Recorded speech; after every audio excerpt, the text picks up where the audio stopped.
నిజామాబాద్ జిల్లా రూరల్ నియోజకవర్గం డిచ్పల్లి మండలంలోని వివిధ గ్రామాల్లో పలు అభివృద్ధి పనులకు శంకుస్థాపనలకు శ్రీకారం చుట్టారు. ఎమ్మెల్యే డాక్టర్ రేకులపల్లి భూపతి రెడ్డి సుమారుగా 12 కోట్ల రూపాయల నిధులతో శంకుస్థాపన చేశారు. ప్రతి గ్రామంలో ప్రజలు, మహిళా సంఘాలు ఎండను లెక్క చేయకుండా శంకుస్థాపన కార్యక్రమంలో పాల్గొన్నారు.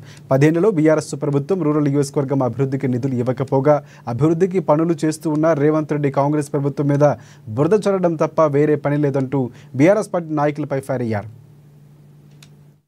నిజామాబాద్ రూరల్ నియోజకవర్గంలోని డిచ్పల్లి మండలంలో ఈరోజు మిఠాపల్లి గ్రామము, కమలాపూరు, మిఠాపల్లి తాండా, రాంపూరు, అదేవిధంగా నర్సింపల్లి, మరి అదేవిధంగా కమలాపూరు, తర్వాత డిచ్పల్లి, మళ్ళీ దూస్గా ఈ గ్రామాలలో ఇవాళ మొత్తం కలిసి దగ్గర కొంచెం తక్కువ అంటే 12 కోట్ల రూపాయల డెవలప్మెంట్ ఫండ్కు అంటే డెవలప్మెంట్ దాని కొరకు అభివృద్ధి పనుల కొరకు శంకుస్థాపన చేసుకోవడం జరిగింది.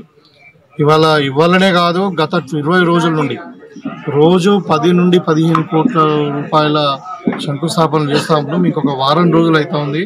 దగ్గర ఇప్పటి వరకు అంటే మొత్తం మనం చేయబోయే 300 నుండి 400 కోట్ల రూపాయల అభివృద్ధి కార్యక్రమాలకు వివిధ రంగాలలో, అది సబ్ సెంటర్సే కావచ్చు, గ్రామ పంచాయతీలే కావచ్చు, రోడ్సే కావచ్చు, లేకుంటే ఇంకా అన్ని రంగాలలో ఇవాళ మనము ముందుకు తీసుకుపోతా ఉన్నాం. ఇంకా 100 బెడ్ హాస్పిటల్ ఒకటి కన్స్ట్రక్షన్లో ఉంది. ఒక 6-7 బ్రిడ్జిలు పెద్ద ఎత్తున కన్స్ట్రక్షన్లో ఉన్నాయి. ఇంకా మరి అగ్రికల్చర్ మంత్రి గారు చేసినట్టు ఒక అగ్రికల్చర్ కాలేజ్ కూడా మనకు రాబోతా ఉంది, ఇంజనీరింగ్ కాలేజ్ మనకు రాబోతా ఉంది. సో కాబట్టి ఇవన్నీ చూస్తూ ఉంటే ఇవాళ నిజామాబాద్ రూరల్ నియోజకవర్గము అన్ని రంగాలలో అభివృద్ధిలో దూసుకుపోతా ఉంది.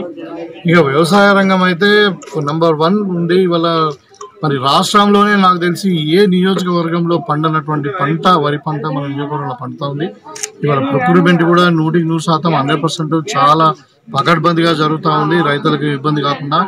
సో ఈ దృష్టిలో ఇవాళ నిజంగా రైజింగ్ తెలంగాణలో మరి రేవంత్ రెడ్డి గారి నాయకత్వంలో నిజామాబాద్ కూడా రైజింగ్ నిజామాబాద్. జమ్మూ కాశ్మీర్లో